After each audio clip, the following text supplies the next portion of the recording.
뇌혈관을 막기 시작하면 생기는 질병들입니다. 그렇죠? 아까 간략하게 얘기를 했었는데 맨 처음에 기억력 저하가 우리의 뇌혈관이 막혔다는 신호예요. 증상입니다. 그게 점점 가게 되면은 뇌졸중, 파킨슨, 뇌경색 이런 것들이 오고 또 손해나 측두 옆쪽이 혈관이 막히기 시작되면은 이제 뇌전증 그리고 심각한 인지 기능 저하가 오게 됩니다.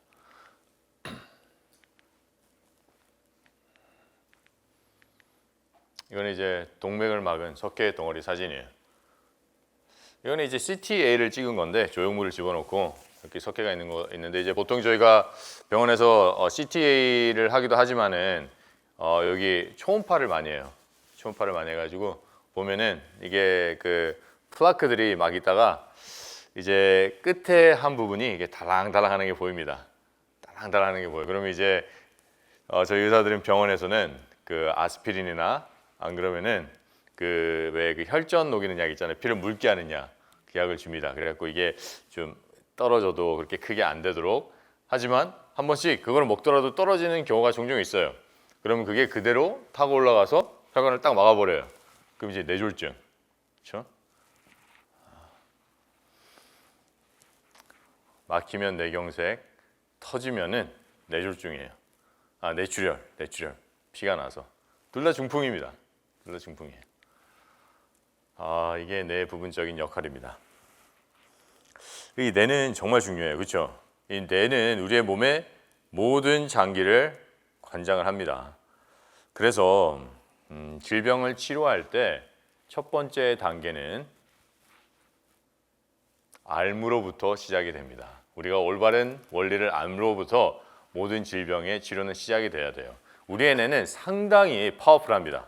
상당히 파워풀해요. 그래서 우리가 어떤 것을 알고 또 그것을 어떤 식으로 실천할 수 있느냐를 만들어주는 것은 다 우리 뇌가 하는 일이에요. 그리고 그 뇌가 하는 일을 도와주기 위해서 원리를 꼭 알아야 됩니다. 원리를 꼭 알아야 돼요. 그리고 우리가 이 원리를 이제 알기 시작하면서 원리만 알면 또 안 돼요. 그렇죠? 이게 우리 삶에 그대로 나타나야 되는데 그렇게 나타나기 위해서는 우리가 뭘 해요? 우리가 여기서 이제 강의를 들으면서 원리를 배우고 내가 이거를 삶에 실천을 해야 되겠다고 결심을 하게 됩니다. 그렇죠? 그 결심을 우리 뇌에서 해요. 그런데 이게 자세히 이 뉴로사이언스, 뇌과학을 연구해 보니까 결심을 할 때 그 결심이 강하면 강할수록 우리 뇌에서 엄청난 에너지가 만들어져요. 그래서 그 결심이 단호하고 내가 정말 해야겠다는 강한 결심을 하게 되면은 그 에너지가 우리의 몸에, 뇌로부터 우리의 몸에 전달이 됩니다. 그래서 그 결심을 할 때 그 에너지가 제대로 전달이 될 수 있도록 도와주는 것이 원리고, 그렇죠? 그 원리가 우리 뇌에서 이해가 되기 시작하면서 결심을 하게 될 때 우리 몸으로 퍼지게 됩니다. 근데 이게 신기한 게 이 결심이 강하고 그리고 내가 천천히 바꿔야지 이것보다는 딱 내가 그냥 바꿔야지라고 생각하고 그거를 실천에 옮길 때 그 에너지가 훨씬 더 많이 나온다는 연구 결과들이 있어요. 우리 뇌가 되게 신비하죠. 정말 신비합니다. 이게 우리 뇌가 하는 거예요. 모든 장기를 다 관장을 합니다.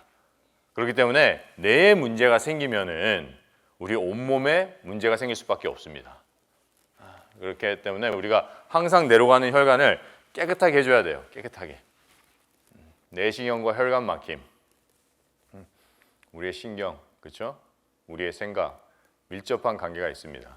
이게 보면은 우리 뇌신경이고 모세혈관이고 이 신경 교세포들이 모세혈관에서 영향을 받아서 우리 신경세포한테 공급해주는 모양이에요.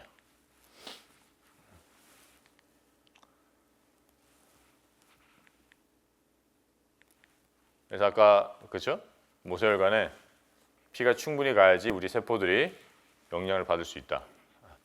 이 파킨슨 병의 원인은 이렇게 가는 뇌혈관이 막히면서부터 시작이 됩니다.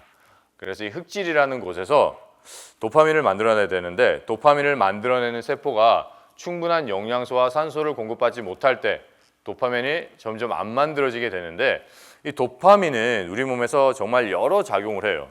우리의 이렇게 움직이는 것이나 우리의 생각하는 것이나 우리의 감정을 다 컨트롤합니다. 상당한 복잡한 회로가 저기 우리의 텔라무스에 있어요.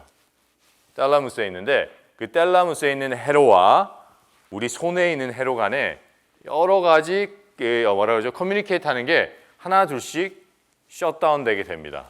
그러면서 신경이 떨리게 되고 나중에는 점점 굳어가고 이게 또 감정에까지 또 나타나요. 감정에까지 나타나서 점점 우울해지고 이게 좀 심각하면 심각할수록 우울증이 점점 심해집니다.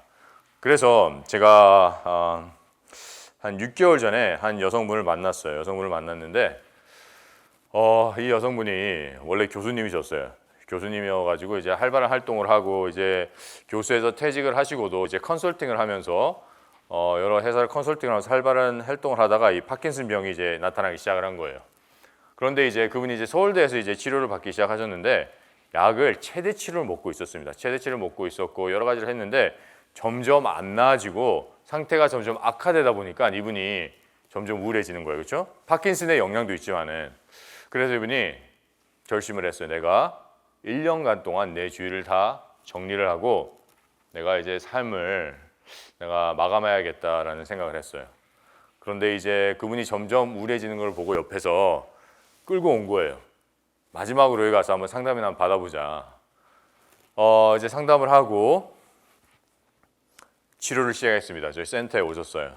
센터에 와가지고 처음에 저희 센터는 이제 3주 프로그램이다. 3주 프로그램을 한 다음에 어느 정도 약간 좀 나아졌다는 느낌을 받고 약을 살짝 줄였어요. 약을 너무 많이 먹고 있어가지고 약을 살짝 줄이고 그런 다음에 또 계속 저랑 상담을 이어가면서 집에서 하시다가 또 한 번 오고 그렇죠? 그런 다음에 또 약을 조금 더 줄이고 그런 다음에 또 이제 집에 가서 조금 하다가 근데 이분이 집에서 남편분이 협조적이지가 않았어요.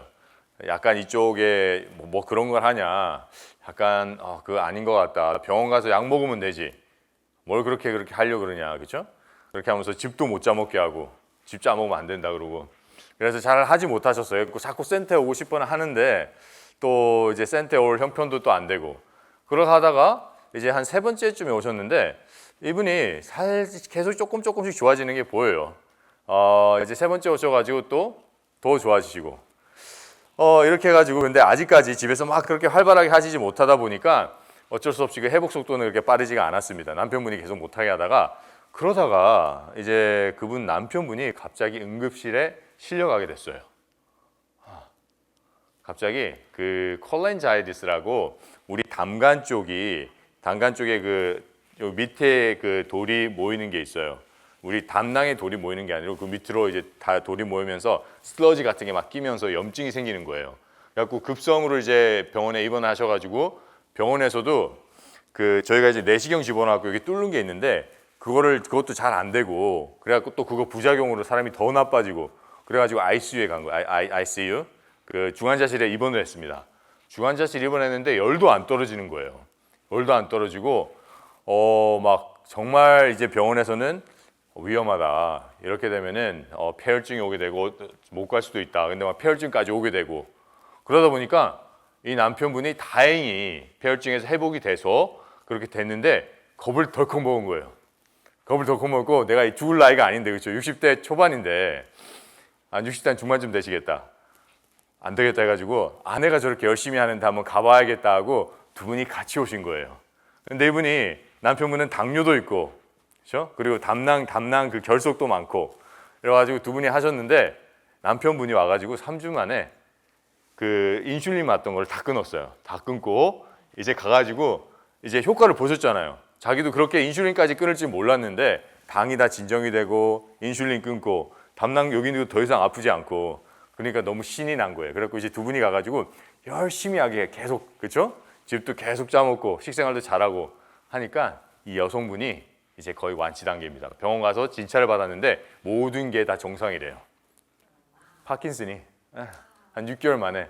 그러니까 두 분 다 너무 이렇게 잘 봐가지고 이제는 이 전도사가 되고 싶어가지고 저희가 이제 그 헬스 카운슬러라는 그 분들을 뽑아요. 약간 멘토 같은 건데 자기의 경험을 다른 사람들한테 얘기해주고 이제 이런 걸 소개시켜주는 그런 게 있는데 자기가 그걸 꼭 해야 되겠다고. 그렇기 때문에 이게 우리 혈관을 깨끗하게 해주고 그 혈관 안에 정말 칼슘이 풍부한 피를 계속 주게 된다면은 우리의 세포들은 재생을 합니다. 재생을 해요. 얼마 전까지만 해도 현대학에서는 뇌세포는 재생을 할 수 없다고 얘기를 했어요. 하지만 2018년도에 콜롬비아 대학에서 뇌세포도 재생을 할 수 있다라는 논문이 발표가 됐어요. 그 다음에는 이제 저희 현대학에서도 뇌세포는 재생이 될 수 있다고 얘기를 해요.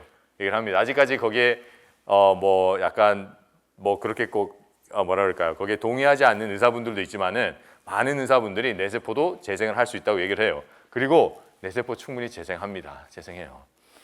심한 중풍 때문에 반신 불수라 그러죠. 여기가 완전히 다 패러라이즈 된 분들이 계속 열심히 즙 먹고 식생활하고 하면은 이게 풀려요. 움직입니다. 그거는 뇌세포가 재생을 했다는 소리거든요. 파킨슨도 마찬가지예요. 저 흑질에 있는 세포가 제 역할을 못해서 죽었다고 하는데 재생이 됩니다.